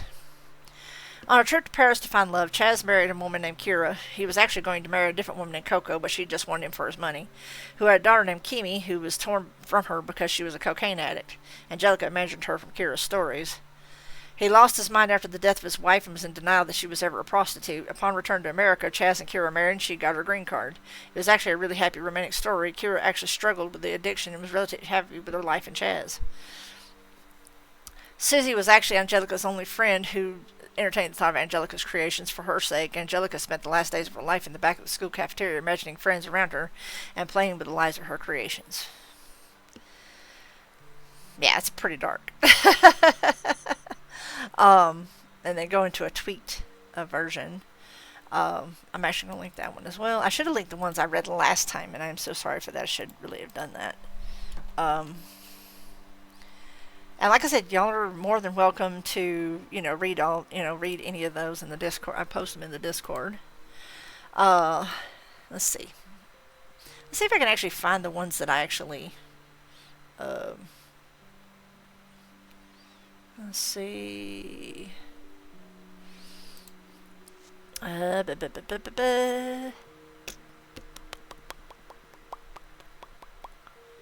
Category, let me.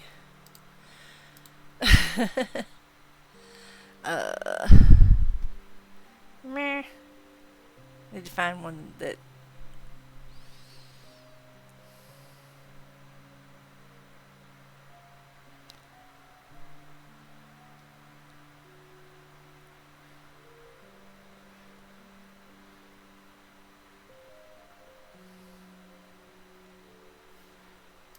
I don't like the way they actually did this website because it's loaded really fucking weird. Oh no. Sorry. I had to. trying to find one of the video. Oh, I hit the wrong button, didn't I? This is by category, and it's like all together. Okay. Video games again. There we go. Okay, I read that one. I remember that one. And this one. I'm actually going to put those, oh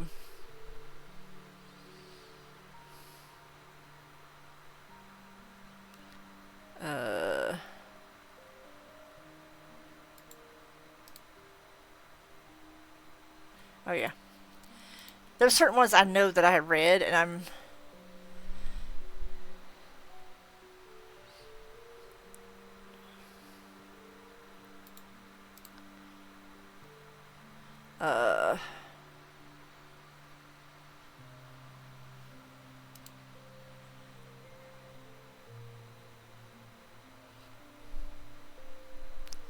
I'm basically scanning for the ones I actually read, and I'm gonna post those.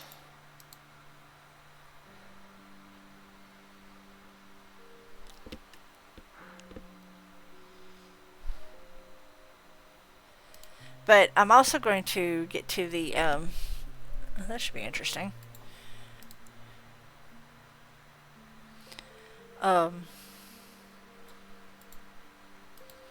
Bear with me, I'm actually having to thumb through and, because I wanted to, since this is going to be now tomorrow, no, next week, I'm actually posting these in the Discord so that folks can actually see them.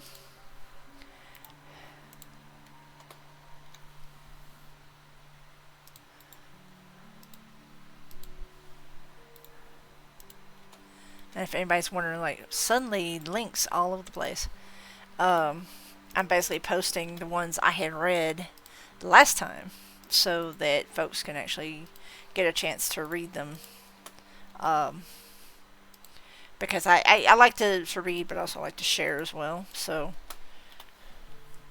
I haven't read that one.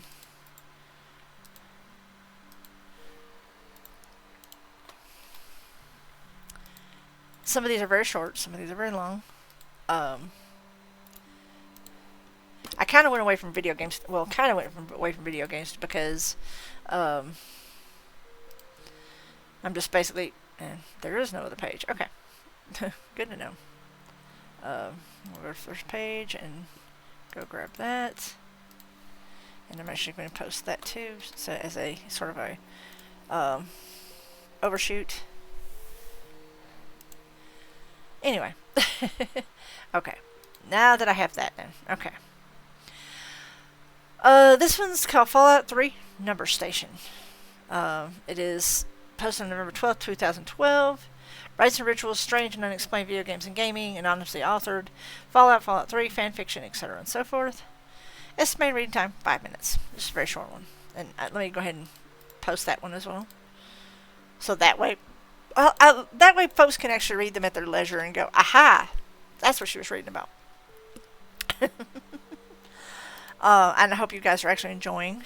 Appreciate the watching and the listening. We'll be starting Dreamlight here in about the next half hour, so I'm still kind of keeping the faith. Fallout 3 contains several in-game radio stations. The most diverse and important station is Galaxy News Radio. Many players of the evil persuasion know that you can kill 3 Dog and he will be replaced by the technician Margaret. She is not a charismatic person and has very little to say, seeming not to enjoy her new announcing duties. Gee, why'd they put me in a video game? I mean, what? She also never appears in person, therefore cannot be killed. Once 3 Dog is dead, you're stuck with Margaret. What most players do not know is that under certain circumstances, there we go again with the under certain circumstances, according to the lore, GNR will become a number station. A number station is a station that broadcasts an unusual coded message. Many of these exist in real life, and some hypothesize that they're a nuclear retaliation control network. Simply check Wikipedia for more information about these odd broadcasts as they relate to the real world. Now back to Fallout 3. No one is really sure which actions are needed to hear the number station in Fallout 3. It appears that you must kill Three Dog because no one has reported hearing the number station with him still alive. It also appears that you have to skip over the quest Galaxy News Radio, where you help boost the signal so that the station can be broadcast further than just the immediate DC area. This is easy enough to do with either a speech check or simply using the Fallout Wiki to look up where to go next and advance the main plot. Finally, you have to destroy Raven Rock. Hey! Hey! I resent that on some level.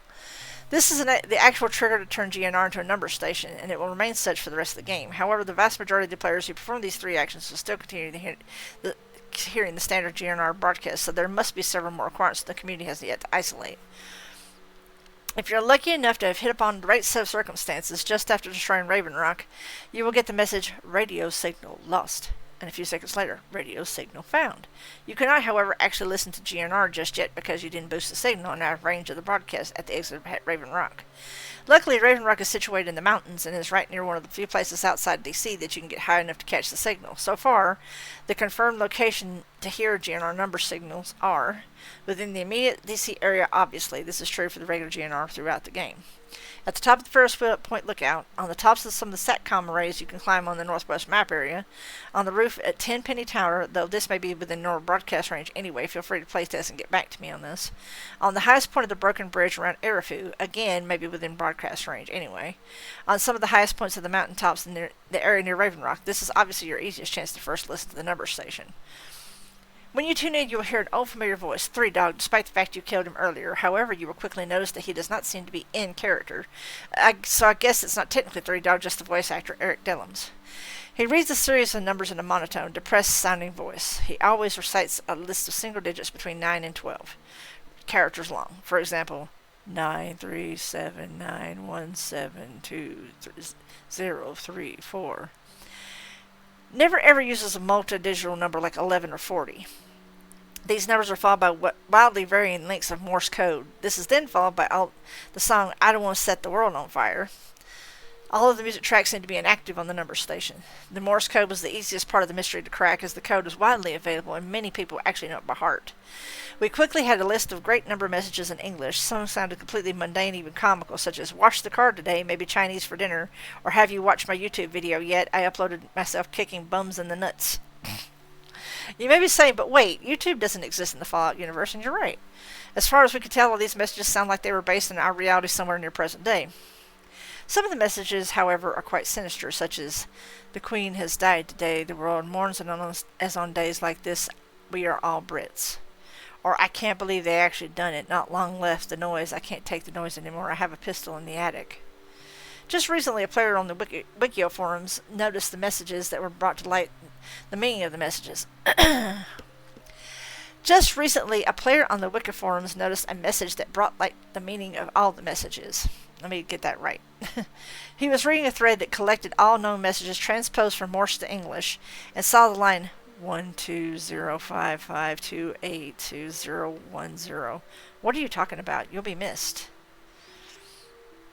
He realized this referred to the recent death of Gary Coleman and then quickly realized the numbers with the time and date of death. He immediately scanned the messages to try and find more examples of this apparent future telling by a game that's more than a year old.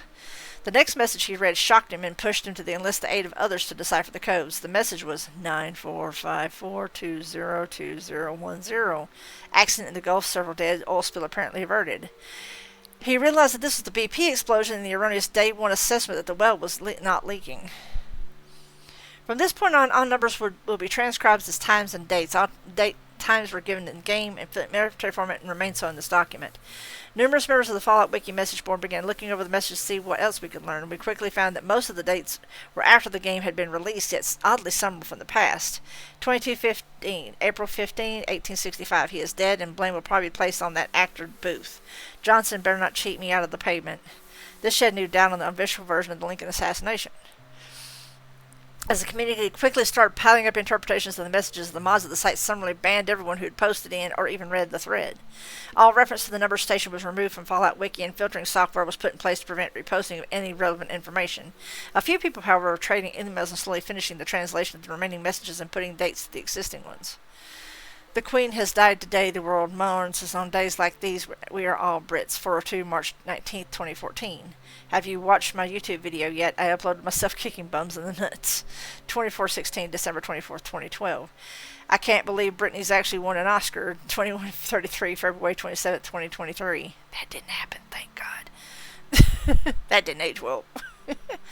I can't believe they've actually done it. Not long left. They were warned, but they had to keep pushing the boundaries of science. The noise. I can't take the noise anymore. The light. Dear God, the universe is slowly unraveling around us. I'm not going to wait for death. I have a pistol in the attic. This is actually the only message not preceded by a string of numbers. It may be worth noting that the latest date on any of these messages is 127, July 6, 2027. So, ladies and gentlemen, we still have about 2 years before that's supposed to happen. So go to bed tonight and be creeped out. Let me take another quick drink. The beverage du jour today. Hey, Loaf, how you doing? And we're fat. What's up, Loaf? How you doing? I'm gonna give you a whole shout out there, fella. Hope you're enjoying the stories and stuff. Awesome. That's all that this is about. Of course. We do the support around here and stuff. I also posted. Let me throw this too, in case you were ever curious. If you want to pop, if you're not already in my Discord, you can always pop in there if you'd like. And I do have all these stories that I've read posted now in that Discord. Finally, that was my bad last time. I'm going to read this one called Dead Bart. This was posted, not being maxed out Discord. I feel that, man. I've had to call my share from time to time. I'm not going to lie to you. By the way, you can also, put them in, clusters and stuff. I've done that. That helps. But if you decide to, pop in, you're always welcome. This was posted June 13th, 2010. This is concerning television and lost episodes, deaths, murders, and disappearances, famous creepypasta, strange and unexplained deaths, etc. And it's involving The Simpsons. You know how Fox has a weird way of counting Simpsons episodes? They refuse to count a couple of them, making the amount of episodes inconsistent. The reason for this is a lost episode from season 1. Finding details about this missing episode is difficult. No one who was working on the show at the time likes to talk about it, and from what has been pieced together, the lost episode was written entirely by Matt Groening. During production of the first season, Matt started to act strangely. He was very quiet, seemed nervous and morbid. Mentioning this to anyone who was present results in them getting very angry and forbidding you to ever mention it to Matt. The episode's production number was 7G44. The title was Dead Bart. I'm going to post this as well. And if those of you that are not in the Discord currently and are curious about these stories, it is creepypasta.com that I'm pulling from, by the way. Shout out to them. Thank you so much for providing this resource. In addition to getting angry, asking anyone who was on the show about this will cause them to do everything they can to stop you from directly communicating with Matt Groening. At the fan event, I managed to follow him after he spoke to the crowd and eventually had a chance to talk to him alone as he was leaving the building. He didn't seem upset that I followed him. Probably expected a typical encounter with an obsessive fan. When I mentioned the lost episode, though, all color drained from his face and he started trembling. When I asked him if he would tell me any details, he sounded like he was on the verge of tears. He grabbed a piece of paper, wrote something on it, and handed to me. He begged me never to mention the episode again.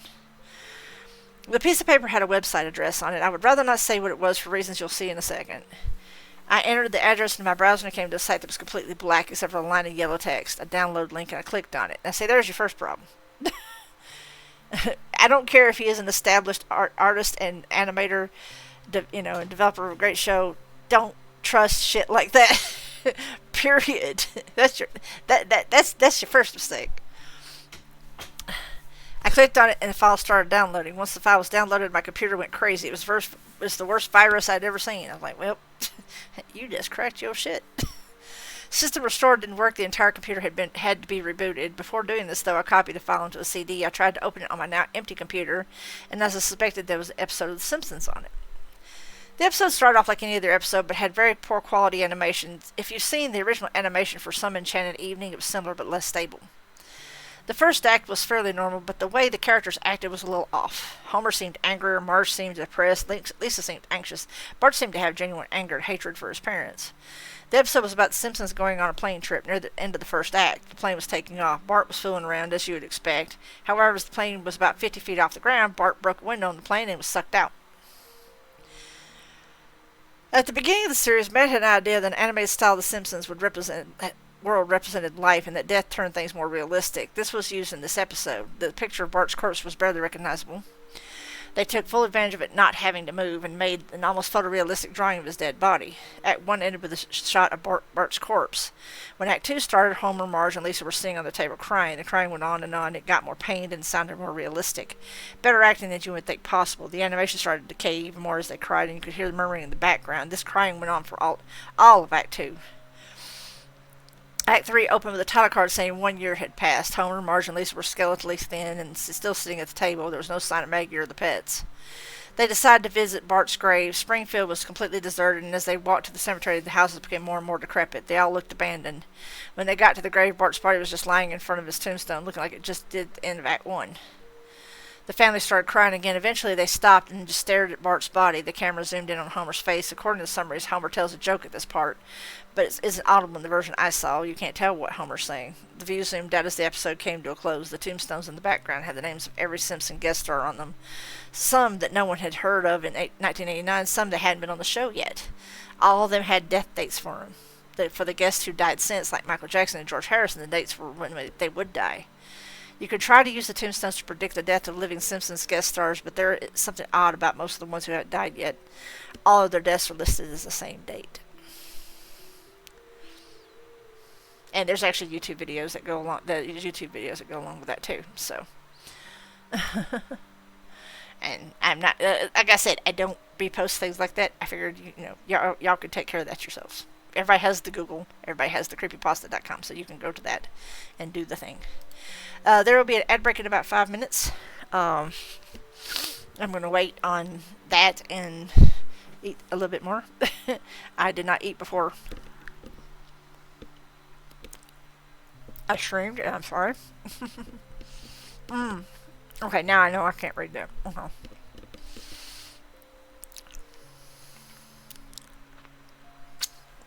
By the way, the Creepypasta does have a YouTube channel. I'm not trying to promote them in any way, shape, or form. But ASMR, let's go.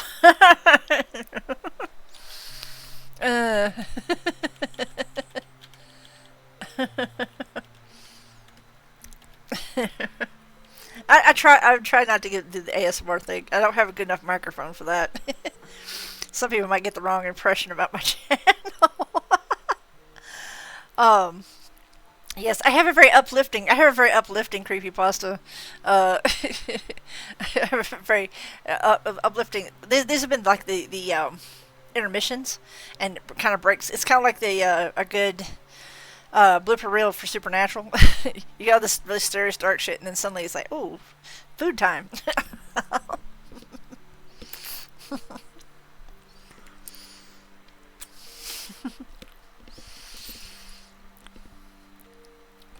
But I try not to make it too dark for you guys. I really do. I promise, because I don't even do really scary movies. I'm going to be showing Addams Family.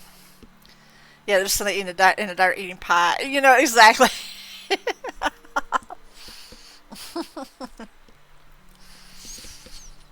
Yeah.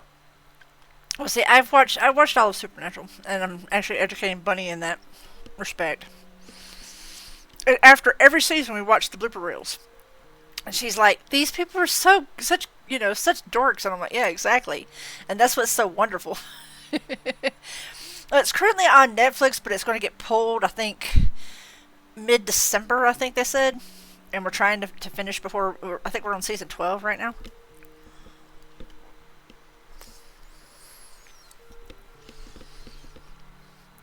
And between her schedule and mine, it's been kind of a pain to try to binge stuff, but we're trying.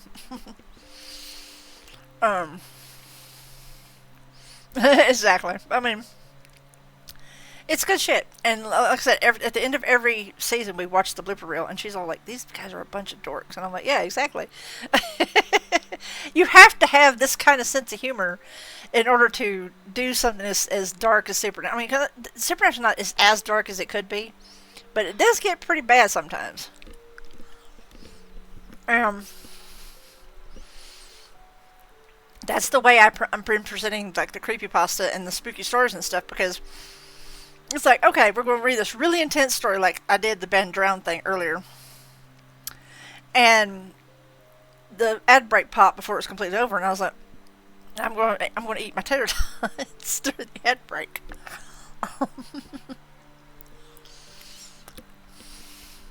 That shows you what kind of dark sense of humor I have too. The first good solid hour of the stream was devoted to that. And all this is going up on YouTube, so um let's see if I can move my cursor with the other hand so I don't get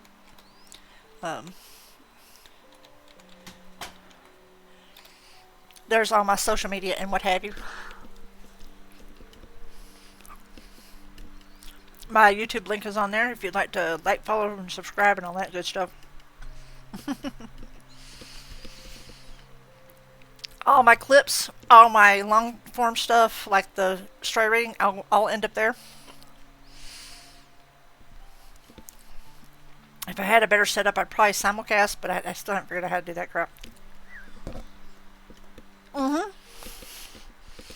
Well, it's because of the breakdown that actually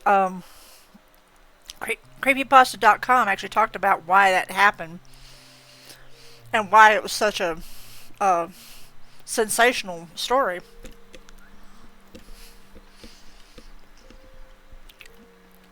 Because because he did it in a found footage kind of way.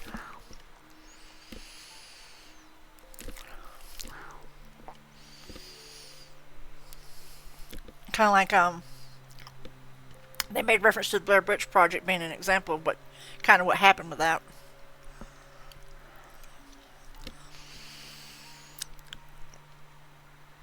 And I apologize if y'all heard all of that, and I apologize for that. Mukbang on stream. I hate those videos, to be truthful. No offense to anybody who does them, but I'm not a fan.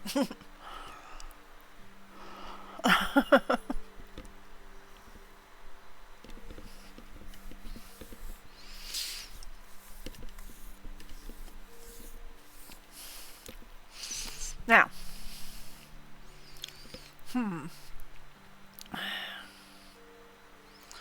let's see. Got a ad break for about 3 minutes. I do apologize. Let's see. See what we can pull up here. Okay, we did that one. Red. I wonder if that one was on there and I just didn't see it.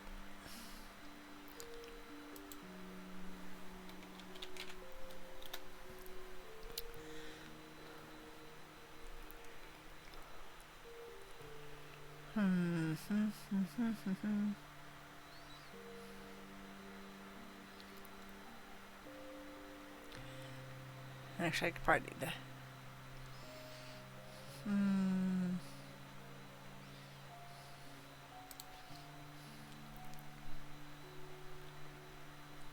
Did the Sonic one, the Never Station.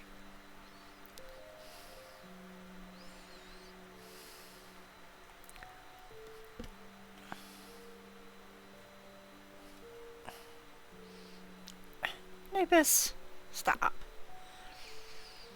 Let's see.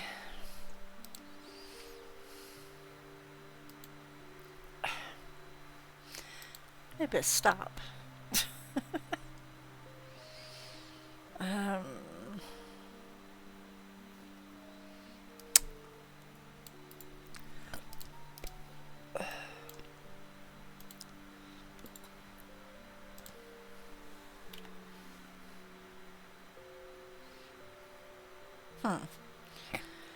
Okay. category. Yeah, I know, right? I'm looking something up right quick, guys. I do apologize. I'm scrambling to see if they actually have this one. Because I don't want to read the one I had pulled up because it involves some stuff that... There's actually one about Rule 34. I don't know if I should read... I'm tempted to read it, but at the same time I'm just like... that one might be a bit much. The shame... I'm looking something up right quick. Now you would think that I would find it.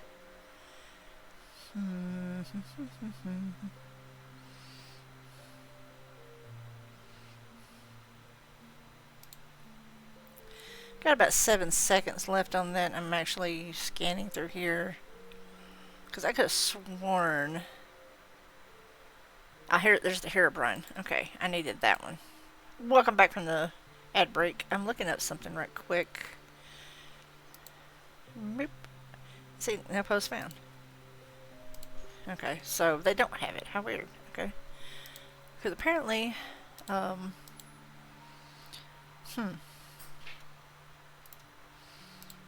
looking up something. Here it is. Creepypasta. That's surprising that that's not on... Interesting. They didn't put that one on there.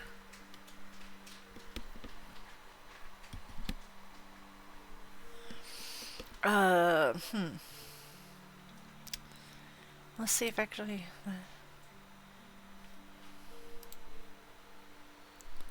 let's see. Okay, they actually have it. Okay. Let me pass on that one then. Okay. I found another one. This is called Herobrine. It is concerning Minecraft, actually.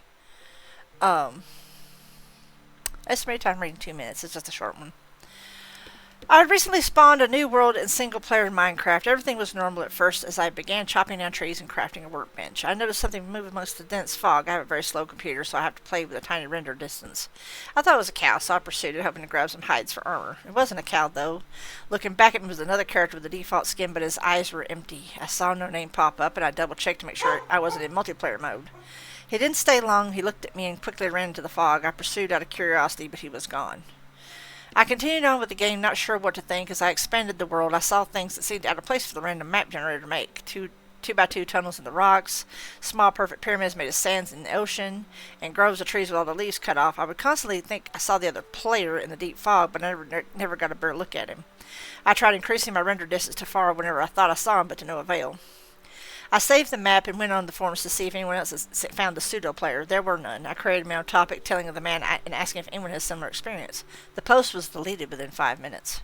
I tried again, and the topic was deleted even faster. I received a PM from the username Herobrine containing the word stop. When I went to look at Herobrine's profile, the page fell forward. I received an email from another user. He claimed the mods can read the forum user messages, so we were safer using email. The emailer claimed that he had seen the Mystery Player 2 and had a small directory of other users who had seen him as well. Their worlds were littered with obviously man-made features as well, and described their Mystery Player to have no pupils. About a month passed till I heard from our informant again. Some of the people who had encountered the Mystery Man had looked into the name Herobrine and found the name to be frequently used by a Swedish gamer. After some further information gathering, it was revealed to be a brother of Notch, the game's developer. I personally emailed Notch and asked him if he had a brother. It took him a while, but he emailed me back with a very short message. I did, but he is no longer with us. Signed, Notch. I haven't seen the Mystery Man since our first encounter, and I haven't noticed any changes to the world other than my own. I was able to press print screen when I first saw him, and here's the only evidence of his existence. And it's basically images, basically.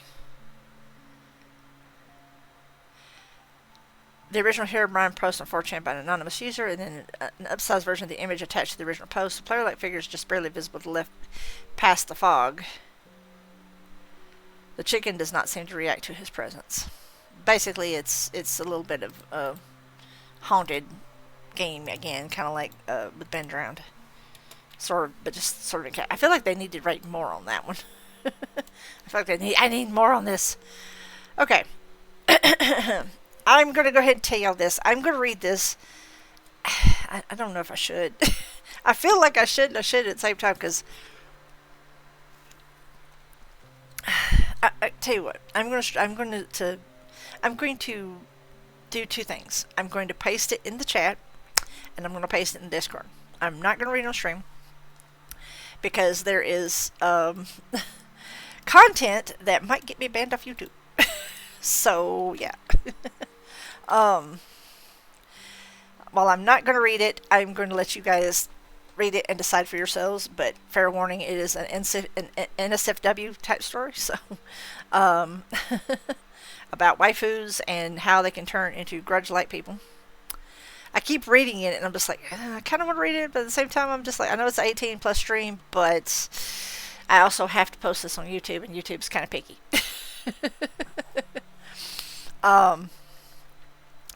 So if anybody wants to put their eyeballs on that, I'm going to leave it up to the audience for that one. And I'm actually going to make the shift to the game here in a few, because we are reaching the 2 hour mark for the reading portion of the stream. Excuse me. I am actually eating an orange chocolate muffin at the moment as my dessert. We actually made these last night. It was a freaking banger. Instead of using the milk like you usually use, we used orange creamsicle milk done by Trumu, and it actually ended up being almost like a one of those chocolate oranges you can buy. It's really cool.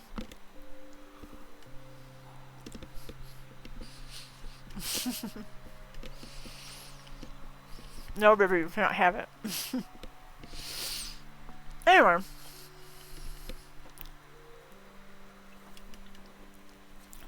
I hope y'all enjoyed the stream, or enjoying the stream, I should say. Enjoyed the reading. I hope y'all are enjoying the reading, or enjoyed the reading, and will enjoy the rest of the stream. As for streams going forward, I will be streaming movies in my Discord tomorrow. There'll be no stream on Sunday or Monday. Monday I have to work. I should be streaming Tuesday, Wednesday, and Friday of next week, with Saturday being movies again. Wednesday will be another reading stream. I'm going to pull up some, we're going to do another urban legend breakdown. I'm going to find some more urban legend stuff. I might actually delve into Colorado's urban legends because we have a lot of them. If you guys have any suggestions you would like for me to read for Spooky Month, please let me know. You can either DM me on Discord or hit me up on any of that social media that I posted in the chat. Hopefully you guys didn't get too scared by that. Because, you know, nightmares can't hurt you. Or can they? This will be all for reading Storytime with Sin for this week. I'll be back next week on Wednesday for more story time. But I'm going to be back in just a few moments with playing some Dreamlight Valley. I do have some new content to show off because they dropped the Trick or Treat event. And while it's not as spooky as the stories I have related, yes, it is. While it's not as spooky as the stuff I just related, it is still Halloween themed. Tuesday, I'm probably going to be back with some Dead Island 2, hopefully. Hopefully Thorn and I can get together for that. Wednesday, of course, will be some more reading. And on Friday, we'll probably do some zombie slapping, or I might actually dust off vampire for that day. Who knows? I'm kind of running out of month. We've only got 2 weeks left, full weeks left in this month. It's kind of weird that it's already this far deep into the month. It's weird. It shouldn't be. I feel like October has just flown and the weather has been completely and totally schizo. But anyway, I'm going to take a brief pause for the guys. Stick around. There's going to be some gameplay coming up next. Please stay tuned. And I will catch you in just a few moments. Enjoy the clips, guys.